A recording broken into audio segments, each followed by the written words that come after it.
warahmatullahi wabarakatuh.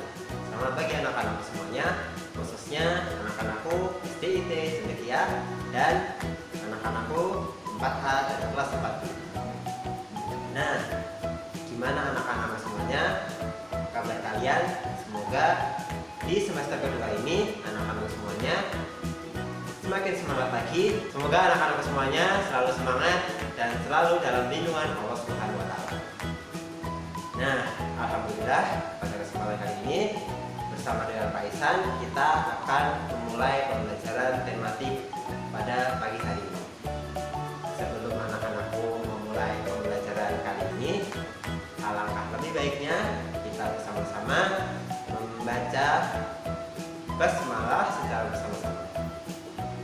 Bismillahirrahmanirrahim. Nah, setelah kita membaca basmalah secara bersama-sama, marilah kita memulai pembelajaran hari ini. Nah, sekarang kita mulai pembelajaran tematik kali ini. Kita memasuki tema 6, subtema yang ketiga tentang giat berusaha meraih cita-cita, part yang pertama. Langsung saja. Tentunya yang pertama yaitu tentang kita membahas tentang deklamasi. Deklamasi itu apa? Deklamasi merupakan salah satu cara membacakan puisi tanpa menggunakan teks puisi. Membaca puisi ini memerlukan pelafalan yang jelas dan intonasi yang tepat. Selain itu, pemenggalan kalimat juga harus kita perhatikan. Sekarang, anak-anak semuanya silahkan perhatikan contoh video berikut ini.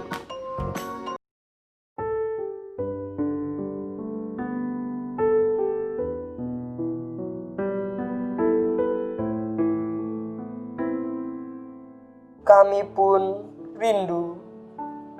Karya Aufa.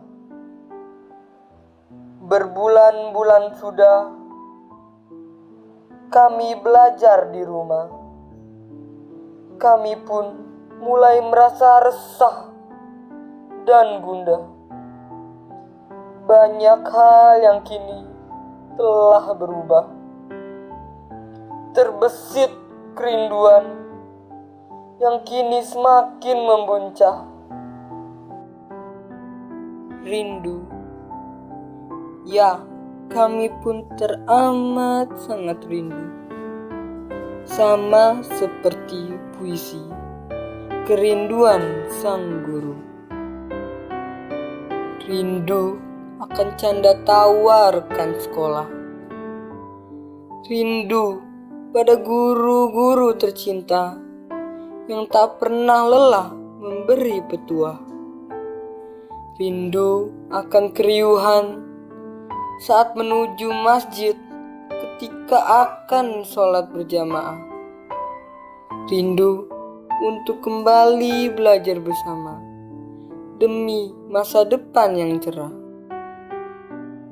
Entah berapa banyak lagi kerinduan yang kini menggelayut di hati. Namun yang pasti, kami rindu untuk kembali bersua dengan guru tercinta dan juga teman-teman yang sedang berjuang bersama.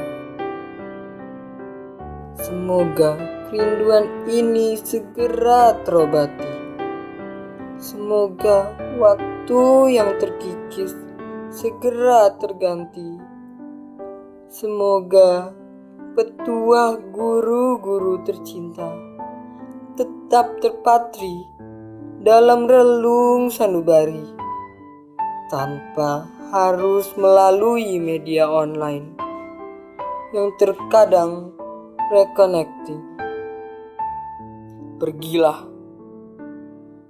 engkau pandemik yang membuat semua orang resah. Semoga Allah senantiasa memberi kesehatan pada kami agar cepat kembali bersua di sekolah yang kami cintai.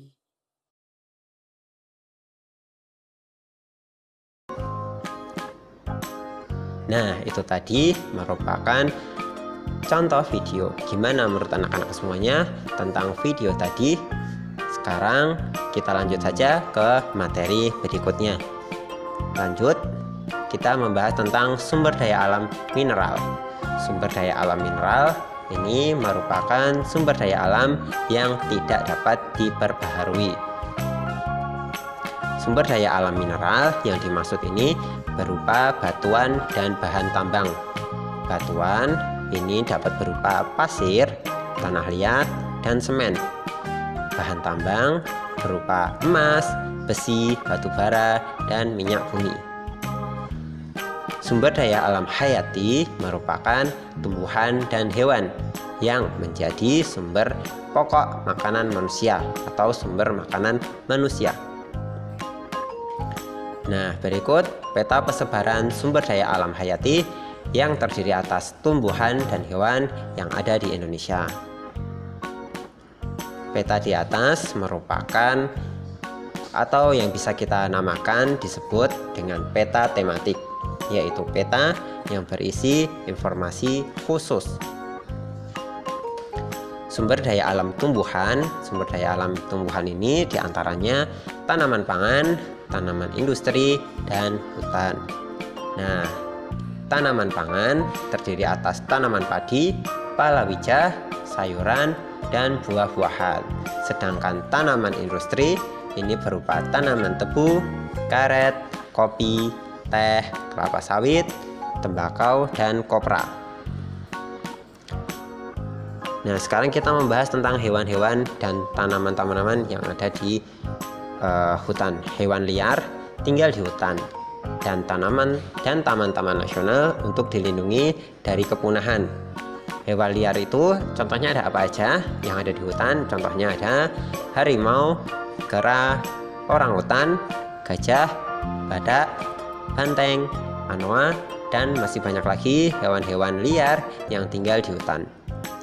Sedangkan hewan ternak merupakan hewan yang dipelihara atau diternakkan oleh kita untuk memenuhi kebutuhan manusia. Seperti yang kita ketahui, hewan ternak itu sudah berada di lingkungan sekitar kita. Contohnya hewan ternak yang kita pelihara di rumah, contohnya misalnya ada ayam, itik, sapi, udang, domba, dan masih banyak lagi hewan-hewan ternak lainnya.